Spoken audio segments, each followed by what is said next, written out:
entirety of our Bible is an account of the love story that God has for us, His creation. The Garden of Eden was a perfect place where man and woman were to trust God and live with Him indefinitely. Most of us have heard the story. Adam and Eve veered off course, decided to trust their own judgment instead of God's, and thus the fall and the beginning of the story of redemption that was finally fulfilled in Jesus. God's intent has been and continues to be that we will live forever with Him. Where we find ourselves now is between two gardens where people live in total harmony with God, the one in Genesis and the one in Revelation. However, we also find ourselves living in two worlds now.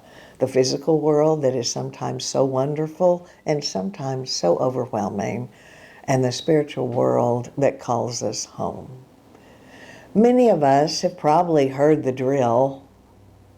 Fasten your seatbelts and turn off all electronic devices. Easing from the terminal, American Airlines Flight 837 taxied leisurely toward the runway, jockeying for position. A halting stop, and we waited our turn with other members of the wing species, Delta, United, Southwest. At last, we were going home. Sprinting down the runway, the lumbering piece of riveted sheet metal nosed the air and mounted with wings as an eagle. Whining auxiliary motors tucked landing gears into the belly of the craft with a metallic thud. Airborne and going home. Home is very real. For some, the old home place may have given way long ago and members of the family buried, but memories keep it alive. For others, having been sent out of town on matters of business for a few days, yet the thoughts are of going home. The Bible says a lot about going home as well. Jacob, many years after his deception of Isaac and with wives and children in tow, began the journey to face Esau. There was apprehension, but he was going home. The Israelites, many 100,000 strong, exited Egypt with great anticipation. They were following Moses' leadership. They were going home. Edging his way through cornrows and scrambling over stone fences, what must the prodigal have thought nearing his father's house? Going home. Pain in every nerve ending and uttering in finality, "It is finished." Jesus' last reflection was, "Father, into thy hands I commit my spirit.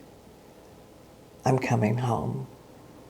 Years ago, I was visiting with a friend who was preparing to move from a city to a much smaller community. One day, she expressed concerns to her father about being able to adjust, and he thought for a moment and then responded, "You will find that people are really the same everywhere. Strengths and weaknesses of human beings are not limited to metropolitan and rural areas. However, in rural, smaller towns, the weaknesses seem greater because you're with the same people all the time. Shopping, at school and church functions, athletic events, even social gatherings. There are three ways to live in this situation," he continued. First, be totally consumed. Find out who's feuding with whom, pick sides, and enter into the conflicts. Second, be totally elusive. Keep everyone at a distance and don't get close to anyone. And third, live in the community, love the people there with their strengths and weaknesses, just like you hope they will love you. Be involved in their lives, but keep a major thrust of your existence elsewhere. Wise words, not just for living in rural America, but for fitting one's soul for eternity. What's the real rub with life anyway? Fear, probably. Fear of the unknown, fear of losing job, friends, family, security, youth, control. Fear of losing what we were meant to lose all along, this life. Man's soul was made to spend eternity with God, and this world is only a training field, a polishing ground. But we understandably grow to love our lives here, the comforts here, the relationships here. And when those things are threatened, we can become overwhelmed and anxious. It's so easy to lose sight of the elusive nature of our existence. We were not meant to stay here. Jesus knew we would become distracted and left comforting advice. Do not let your hearts be troubled. Trust in God. Trust also in me.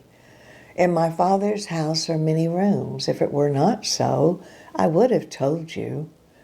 I'm going there to prepare a place for you. And I will come back and take you to be with me, that you also may be where I am. The chief focus is there, not here. Each day my mind was dwell on the big picture. This is temporary, not eternal.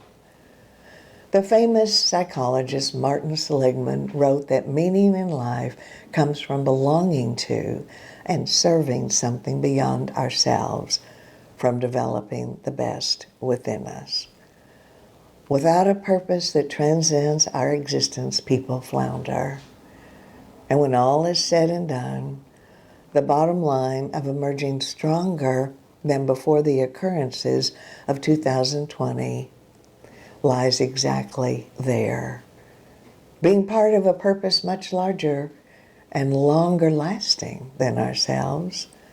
As Christians, this means investing our lives in developing qualities that really aren't valued on this earth.